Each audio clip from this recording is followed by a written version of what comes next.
வணக்கம் பிள்ளைகள். சலாம் அலைக்கும். வணக்கம் சலாம். குட் வணக்கம் ஈவினிங். சார். ரைட், வணக்கம். ஆய்வான். ரைட், நாங்கள் இன்றைக்கு என்ன பார்க்க போறோம் என்று சொன்னால் ஆக்கப்பெயர் பார்க்க போறோம். என்று சொன்னா ஏற்கனவே நாங்கள் பார்த்து முடிச்சது மாற்று பெயர். மாற்று பெயர் எத்தனை வகையாக வகைப்படுத்தப்படும் சொன்னால் 2 வகையாக வகைப்படுத்தப்படும். ஒன்று மூவிட மாற்று பெயர், 2வது மூவிடம் அல்லாத மாற்று பெயர். நான் கதைக்கிற விடாங்குதா? ஒயிட் போர்டு எல்லாம் கிளியராக இருக்குதா? ஓ சார், எல்லாம் கிளியர் ஆகி.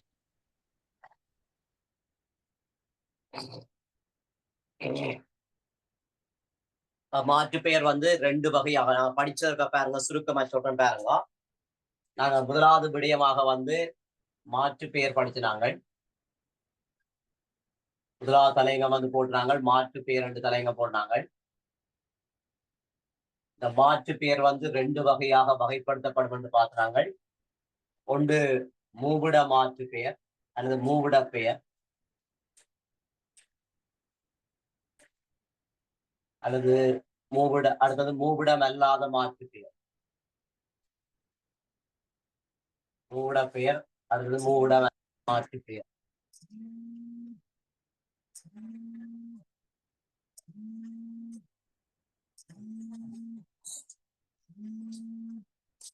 இப்படி 2 வகையாக வகைப்படுத்தி படுத்தினாங்க. இந்த மூவிட மாற்று பெயர் 3 வகையாக வகைப்படுத்தப்படும் என்று பார்க்கிறாங்க. ஒன்று தன்மை பெயர், அடுத்த முன்னிலை பெயர், படற்கை பெயர் என்று பார்க்கிறாங்க.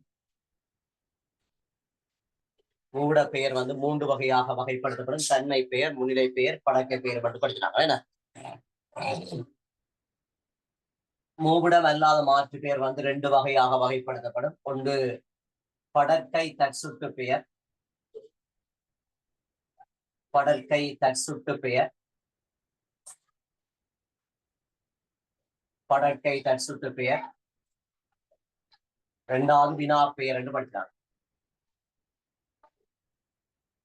இவ்வளவுதான் நாங்கள் முதலாவது வகையில, அதாவது அமைப்பு கம இலக்கண தொழிற்பாடு என்ற அடிப்படையில பெயர் சொற்களை வகைப்படுத்துகின்ற வேளையில, அமைப்பு கம இலக்கண தொழிற்பாடு என்ற அடிப்படையில பெயர் சொற்களை வகைப்படுத்துகின்ற வேளையில அதுல 5 வகை இருக்குது. அந்த 5 வகையில முதலாவது வகை மாற்று பெயர்.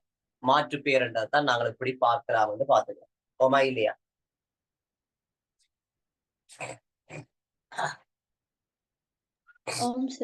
புரிஞ்சாங்களா இல்லையா?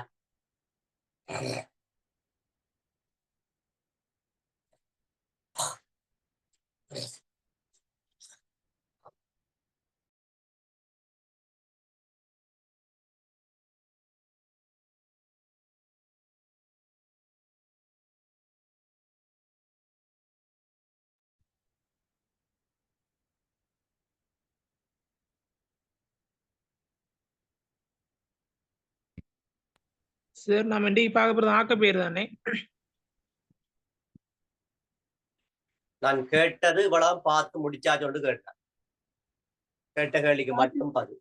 ஓ சார், பார்த்து முடிச்சு. நான் ஓகே தானே கேட்டேன். இவ்வளவும் பார்த்து முடிச்சாச்சா? ஓகே தானே? அதான் கேட்கிறேன். விட சொன்னா நாங்க போகலாம். ஓம் சார். ஓம் ஓம். நீங்க சொல்லாம இருந்தா நான் என்ன செய்யறது? நீங்க சொல்லணும் படம் வேண்டும். ஓம் சார் அதெல்லாம் ஓகே சார் பார்த்தாச்சுன்னு சொன்னா படம் போலாம் தானே? நீங்க பேசாம இருந்தா நேரமே இல்லை, வீணா போகுது. அதான் கேட்கிறேன், தமிழாலதான் கேட்கிறேன். நீங்கள் கதைக்காம இருந்தால் படிக்கிறாது. கதைங்கன்னு சொன்னா நீங்க கதைக்கிறீங்க, ஊமையல் மாதிரி இருக்கிறீங்க. ஊமையல் மாதிரி இருந்தா என்னட்டு படிக்கிறது?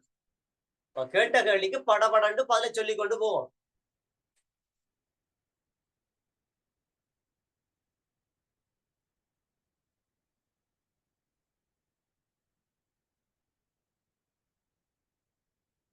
சார், படிக்கிற பிள்ளைகள் ஊமை மாதிரி இருந்து படாதீங்க. ஊமை மாதிரி இருந்தேன்னு சொன்னா ஒன்றும் முடிவு நடக்காது. அப்படியே ஈடுபட்டு கொண்டு இருக்கு, டைம் ஈடுபட்டு கொண்டு இருக்கு.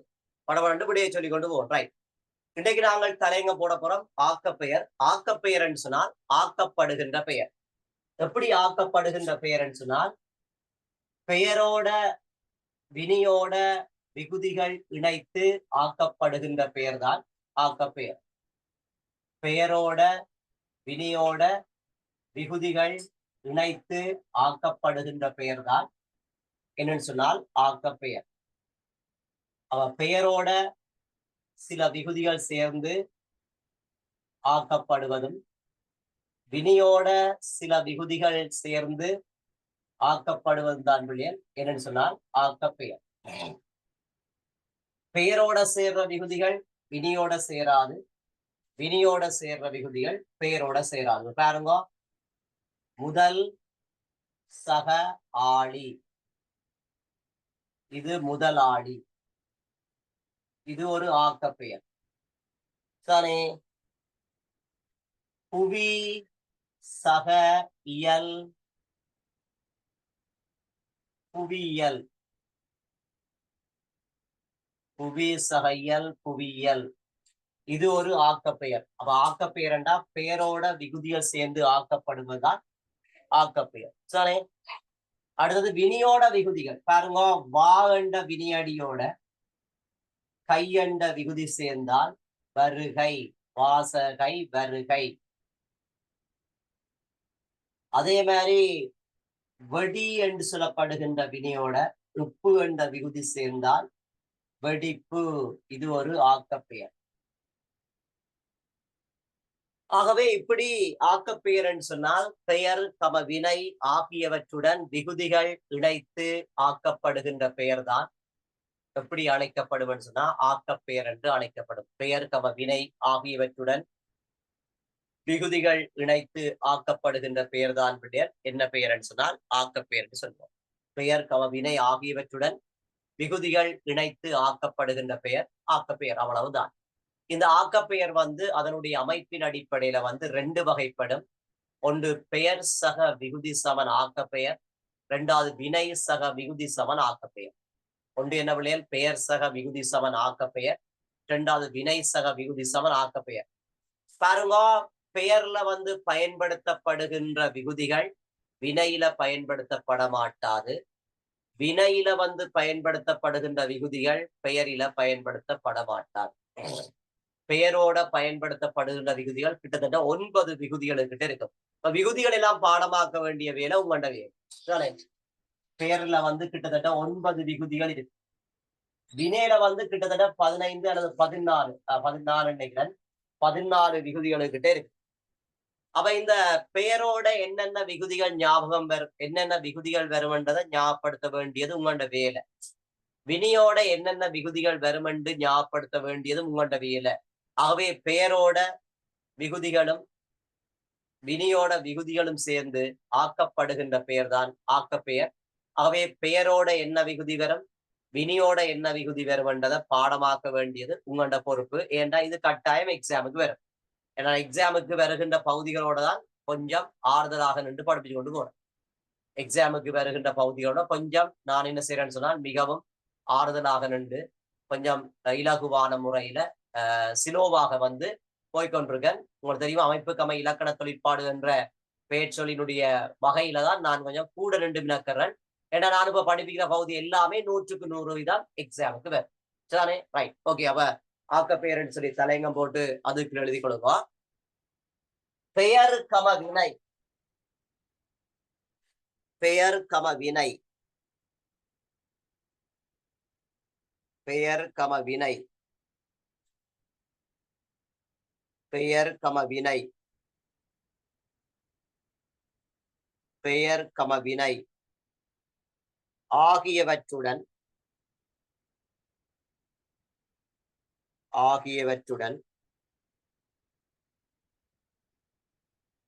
விகுதிகளை சேர்த்து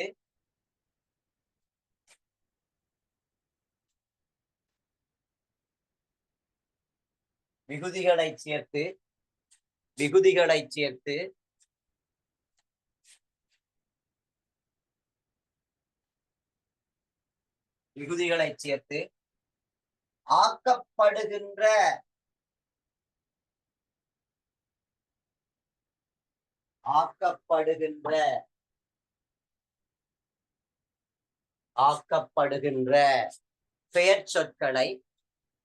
ஆக்கப்படுகின்ற பெயர் சொற்களை ஆக்கப்பெயர் என அழைப்பர். ஆக்கப்பெயர் என அழைப்பர். ஆக்கப்பெயர் என அழைப்பர்.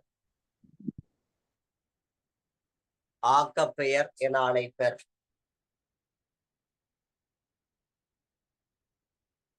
உதாரணம் எழுதுங்க. பொருள் சக இயல் பொருளியல். பொருள் சக இயல் பொருளியல்.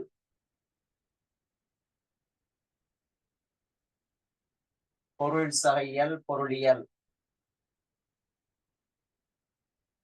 பொருள் சக இயல் பொருளியல். இரண்டாவது உதாரணம் எழுதுங்க.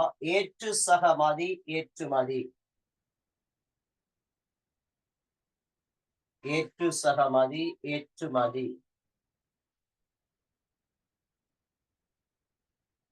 ஏற்று சகமதி ஏற்றுமதி. பொருள் சக இயல் பொருளியல். ஏற்று சகமதி ஏற்றுமதி. அப்ப நான் தர்ற விகுதிகள் எல்லாம் நீங்க பாடமாக்கணும். அதான் எக்ஸாமுக்கு வருமா. விகுதிகள் இங்க நீங்க பாடமாக்கலைன்னு சொன்னா உங்களுக்கு ஆக்க பெயரை கண்டுபிடிக்கிறது கஷ்டமா இருக்கு. விகுதிகளை பாடமாக்கினீங்கன்னு சொன்னால் ஆக்க பெயரை கண்டுபிடிக்கிறது உங்களுக்கு ஈஸியாக இருக்கு. சரிதானே?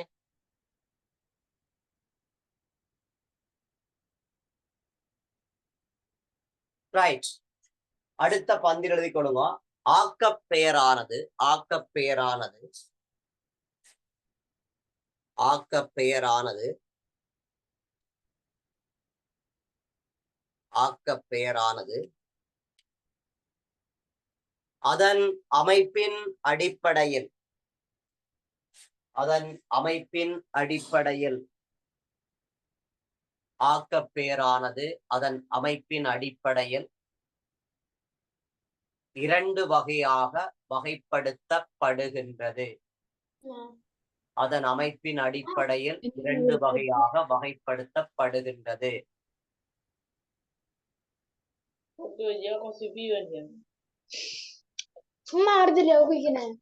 ஆக்கப்பெயர் அதன் அமைப்பின் அடிப்படையில் இரண்டு வகையாக வகைப்படுத்தப்படுகின்றது.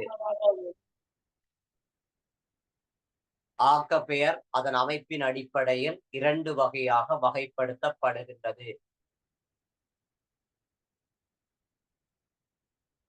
ஆக்கப்பெயர் அதன் அமைப்பின் அடிப்படையில் இரண்டு வகையாக வகைப்படுத்தப்படுகின்றது.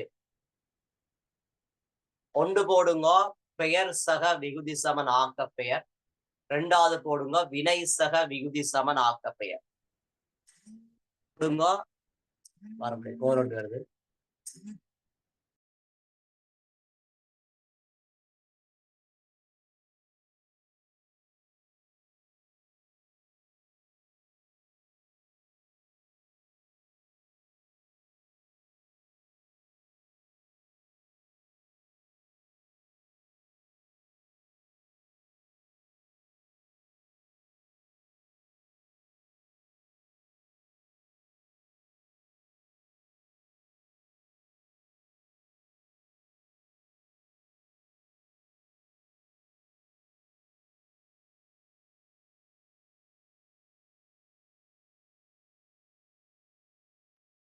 ரைட்.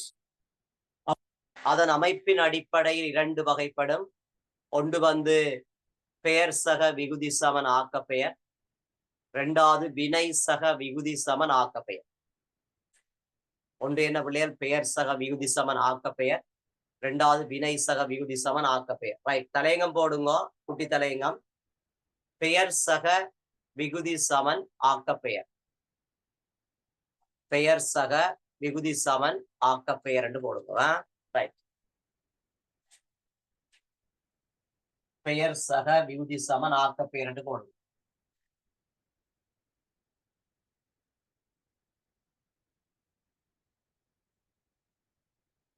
பெயர் சக விகுதி சமன் ஆக்கப்பெயர் என்று போடுங்க.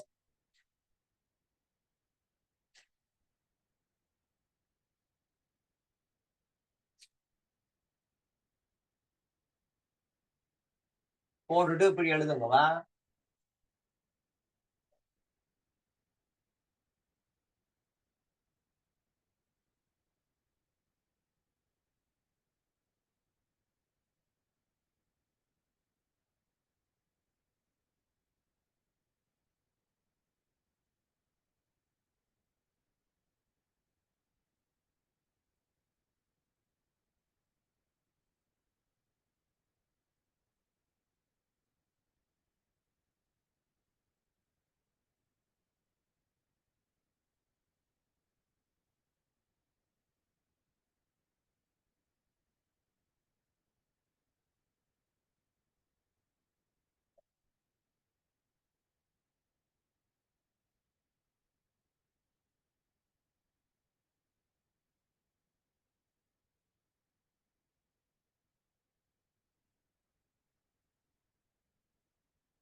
ரைட் பார்த்தோம்னா பாருங்க 1 2 3 4 5 6 7 8 9 இந்த 9 விகுதியும் இருக்கு ரைட்.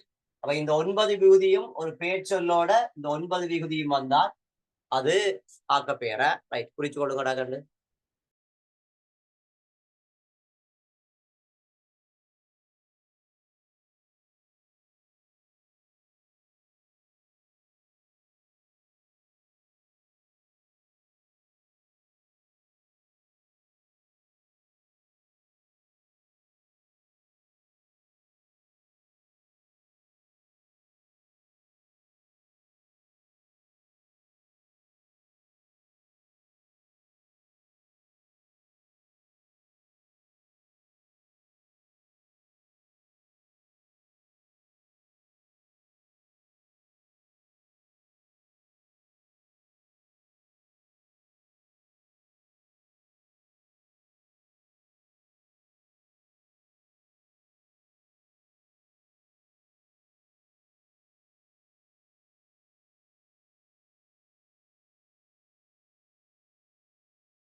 எழுதியாச்சா பிள்ளைகள்? ஓகேயா?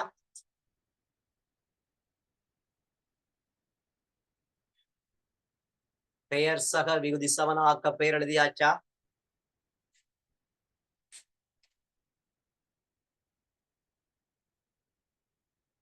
பெயர் சக விகுதி சமன் ஆக்கப்பெயர் ஓகேயா?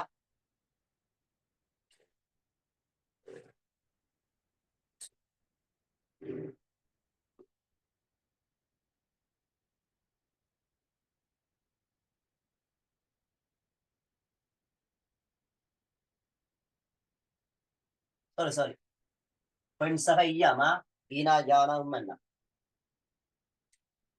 பெண் சக ஐயாம் குட் பெண் சக ஐயாம் பெண்ணியம்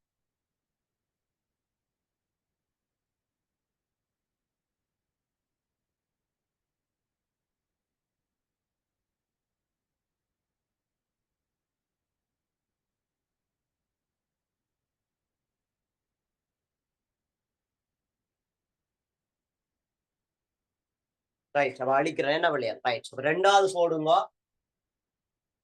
வினை சக விகுதி சமன் ஆக்கப்பெயர் ரெண்டாவது போடுங்க வினை சக விகுதி சமன் ஆக்கப்பெயர் அப்ப இதுல 9 விகுதிகள் வரும் இந்த 9 விகுதிகளையும் நீங்க ஞாபகப்படுத்தணும் இந்த 9 விகுதிகள் வரும் இந்த 9 விகுதிகளையும் நீங்க ஞாபகப்படுத்த வேண்டும்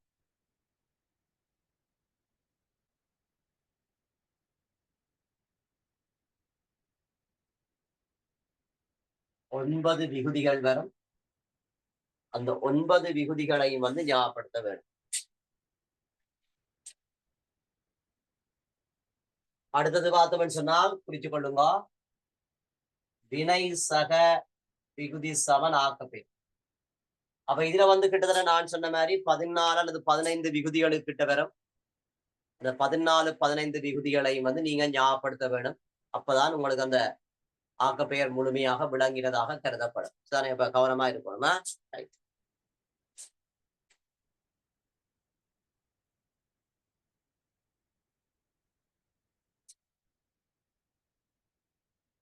மேலெழுதுறா அடங்காடா மேலெழு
எழுதுங்க பிள்ளை எழுதுங்க பார்த்து எழுதுங்க.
பதினஞ்சு விகுதிகள் வருதல்ல பிள்ளைய,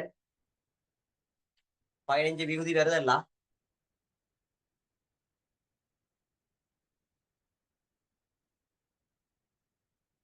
ரைட்.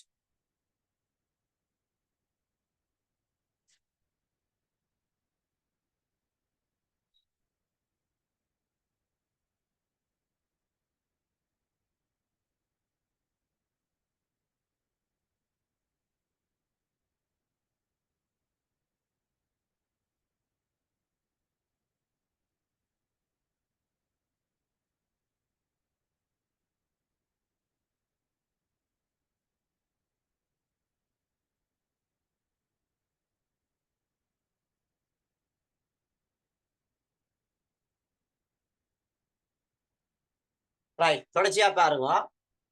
இந்த ஆக்கப்பேர்ல நான் தொடர்ச்சியா பார்த்தோம்னு சொன்னால் சில வினைச்சொல்லினுடைய ஏற்றுமை வந்து இரட்டிக்குது தானே, எழுத வேண்டாம் பாருங்க. சில வினைச்சொல்லினுடைய ஈற்றுமை இரட்டிக்குது பாருங்க. எழுது என்று சொல்லப்படுகின்ற வினைச்சொல் தான் இது. இந்த ஈற்றுமை எண்டைய இத்தன்னாதானே, இத்தன்னா ஊனாதானே, தூணா. இந்த ஈற்றுமை வந்து இரட்டி கேட்க எழுது என்பது எழுத்து என்று மாறும். என்னது? இந்த எழுது என்றது என்னவா மாறும்? எழுத்து என்று மாறும். அப்ப இதை சொல்றது என்ன? ஒரு வினையடியினுடைய ஈற்றுமை எழுத வேண்டாமா, ஈற்றுமை இரட்டி. அப்ப ஈற்றுமை இரட்டித்து என்ன செய்யணும்னு சொன்னா ஆக்கப்பெயர் உருவாகும். இந்த ஈற்றுமை இரட்டித்து ஆக்கப்பெயர் உருவாகும் என்பது ஒரு வகையாக இருக்கு தானே. அதை இன்னொன்று பார்த்தோம்னு சொன்னா பாருங்க, பாடு. பாடு. இதுல டூனா தானே ஈற்றுமை, இட்டன்னா சகவுனா என்ன எதிரட்டு பாட்டு என்று இது ஒரு வகையில ஆக்கப்பெயரால் இப்ப எழுத வேண்டாமா. அடுத்து நாங்க பார்த்தோம்னு சொன்னால் சில வினையினுடைய ஈற்றுமை இரட்டித்து அம்பிகுதி சேரும். ஈற்றுமை இரட்டித்து முதல் ஈற்றுமை இரட்டிக்கிறது. இது ஈற்றுமை இரட்டித்து என்ன செய்யும் சொன்னா அம்மண்ட விகுதி சேரும். என்ன விகுதி சேரும்? அம்மண்ட விகுதி. பாருங்க, நாடு என்று சொல்லப்படுகின்ற சொல்ல தருகின்ற வேளையில இந்த டூனா வந்து இட்டன்னா சக ஊனா இதான் ஈற்றுமை. அது எப்படி இரட்டிக்குதுன்னா நாட்டு வண்டி இரட்டி. எப்படி இரட்டிக்குது? நாட்டு வண்டி இரட்டிக்கு அது சேர்ந்து எப்படி வருது? நாட்டம் என்று வருது. அவ நாட்டம் என்றது என்ன பெயர்ன்னு சொன்னா ஒரு வகையில ஆக்கப்பெயராக வரும். நாட்டம் என்றது ஒரு வகையில் என்ன பெயர் பிள்ளையர் வந்து ஆக்கப்பெயர். நாடு சேர்ந்து நாட்டம் என்று வரும். அதே மாதிரி பாருங்க, வேற உதாரணம் எழுதுவோம்.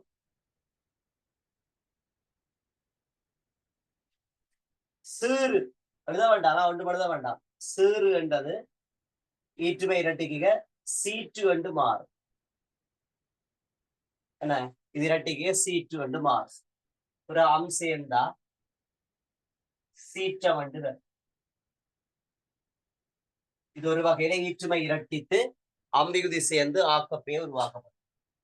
அடுத்தது வந்து குறில் நெடிலாகிறது. குறில் நெடிலாகி ஆக்கப்பெயர் என்ன செய்ய வேண்டாம்? உருவாக்கப்படும். உதாரணமா பெரு என்றது எப்படி அமையும் என்றால் பேறு என்று அமையும்.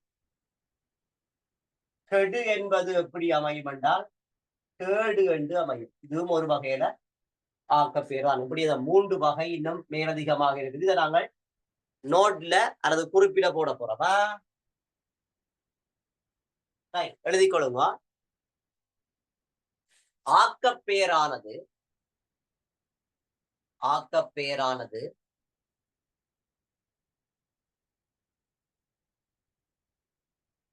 மேலும் சில வடிவங்களை கொண்டிருப்பதனை அவதானிக்கலாம்.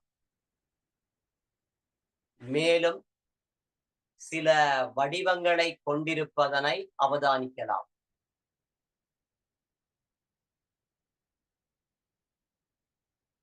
மேலும் சில வடிவங்களை கொண்டிருப்பதனை அவதானிக்கலாம்.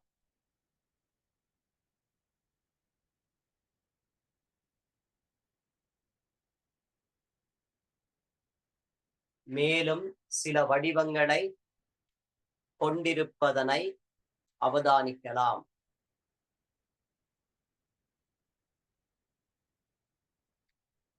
மேலும் சில வடிவங்களை கொண்டிருப்பதனை அவதானிக்கலாம். மேலும் சில வடிவங்களை கொண்டிருப்பதனை அவதானிக்கலாம். ரைட், ஒன்று போடுங்க, குறிப்பு ஒன்று போடுங்க. அவையாவன போட்டு குறிப்பு ஒன்று போடுங்க. அவையாவன போட்டு ஒன்று போடுங்க, குறிப்பு ஒன்று போடுங்க.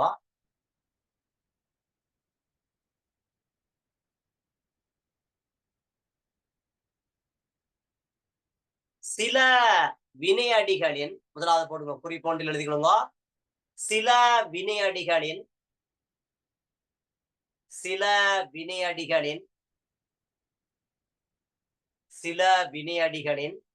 ஈற்றுமை இரட்டித்து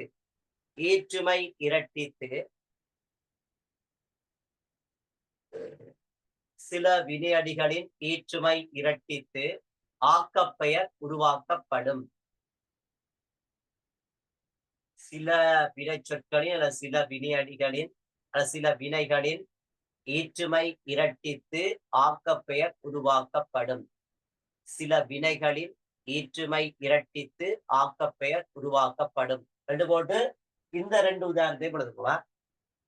முதல் ரெண்டு உதாரணத்தையும் எழுதுவோம். இது ரெண்டையும் எழுதுக்குவா. உதாரணம் ஒன்று போட்டு இது ரெண்டையும் எழுது.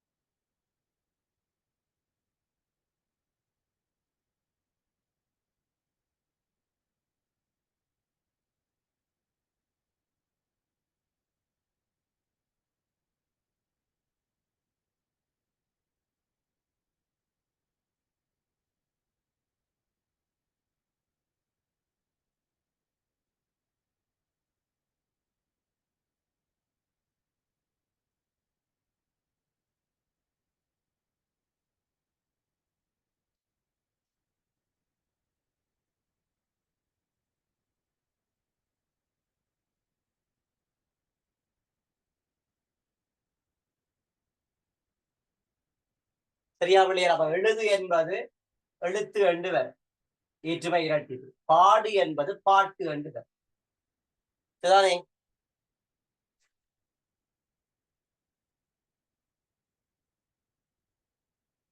பாடு என்றது பாட்டு என்று வரும்.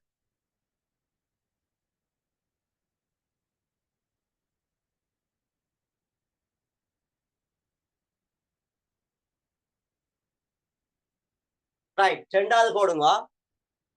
ரெண்டாவது போடுங்க. குறிப்பு 2 போடுங்க. குறிப்பு 2 எழுதுங்க.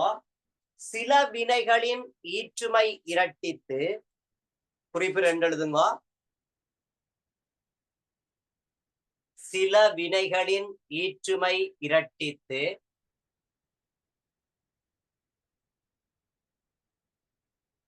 சில வினைகளின் ஈற்றுமை இரட்டித்து ஈற்றுமை இரட்டித்து அம் விகுதி சேர்ந்து அம் விகுதி சேர்ந்து அம் விகுதி சேர்ந்து ஆக்கப்பெயர் உருவாக்கப்படும். அம் விகுதி சேர்ந்து ஆக்கப்பெயர் உருவாக்கப்படும். அம் விகுதி சேர்ந்து ஆக்கப்பெயர் உருவாக்கப்படும்.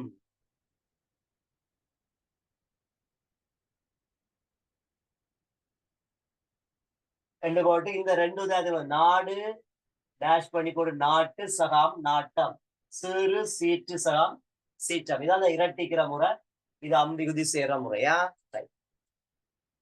2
சரியா பிள்ளைகள்? 3வது போமா. குறிப் 3 போடுங்க. குறிப் 3 போடுங்க.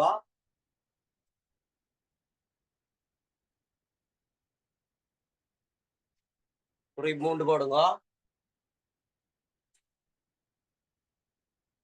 சில வினை சொற்களில் சில வினை சொற்கள் குறில் நெடிலா. சில வினை சொற்கள், பெரு என்பது ஒரு வினை சொல்லு தானே. அப்போ சில வினை சொற்களின் குறில் நெடிலா. சில வினை சொற்களின் குறில் நெடிலாகி குறில் நெடிலாகி ஆக்கப்பெயர் உருவாக்கப்படுகின்றது. 2 போட்டு இந்த 2 உதாரணம் எழுதுவோம். குறில் நெடிலாகி ஆக்கப்பெயர் உருவாக்கப்படுகின்றது. 2 உதாரணத்தை எழுது.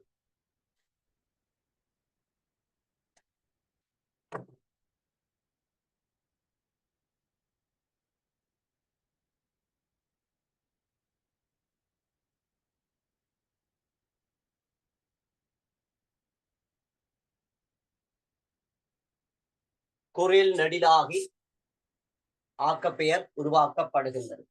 ரைட்டான இன்றையோட அப்ப ஆக்கப்பெயர் ஃபுல்லா முடிஞ்சது. உங்களுக்கு வேலை என்ன வேலைன்னா இந்த விகுதிகளை ஞாபகப்படுத்த வேணும், இந்த சிஸ்டத்தை ஞாபகப்படுத்த வேணும். இதெல்லாம் கட்டாயம் எக்ஸாம் வரும். இப்ப எக்ஸாமுக்கு இந்த பகுதியில் தான் கேள்வி வரும். அதுக்காண்டி பெயர் சக விகுதி வினை சக விதிக்க கேள்வி வராண்டி இல்ல, பெரும்பாலும் இதுக்கு எந்த கேள்வி வரும். அப்ப அதனால உங்களுக்கு ஆக்கப்பெயர் ஒரு மிக முக்கியமானதா இல்லையா? முக்கியமானது. அதனுடைய விகுதிகள் எல்லாத்தையும் நீங்கள் பாடமாக்க வேண்டியது உங்களுடைய தேவையா இல்லையாண்டா கட்டாயம் உங்களுடைய தேவையான தானே. அப்ப கட்டாயம் நீங்கள் விகுதிகளை பாடமாக்க வேண்டும். பெயரோட என்ன விகுதிகள் வரும் என்று பாடமாக்கணும், வினியோட என்ன விகுதி, இதெல்லாம் பாடமாக்காட்டி கஷ்டம் தானே. அப்ப பாடமாக்குறவங்களுக்கு கஷ்டமா சுகமா எல்லாம் தெளிவா தந்துகன். நான் சொன்ன மாதிரி உங்கள்ட்ட படிக்கிற மேசைக்கு முன்னால இவ்வளவு உதாரணத்தோட அப்படியே விகுதியோட சேர்த்து அப்படியே உதாரணத்தோட நீங்க எழுதி ஒட்டி விட்டீங்கன்னு சொன்னால் போயக்க வரைக்க பார்த்து பார்த்து பார்த்து உங்களுக்கு என்ன செய்யும் பிள்ளைய ஞாபகம் வந்து. இது எல்லா எக்ஸாமுக்கும் வரும். ஸ்கூல் எக்ஸாமுக்கு வரும், ஃபைனல் எக்ஸாமுக்கு வரும், என்னுடைய எக்ஸாமுக்கு வரும், எல்லாத்துக்கும் வரும் தானே. Right, okay. நாங்க நாளைக்கு சந்திப்போம். நாளைக்கு எல்லா கிளாஸும் நடக்கும். உங்களுக்கு 6 மணி 7 மணி 8 மணி கிளாஸ் தான் நடக்கும் நாளைக்கு. ஓகே.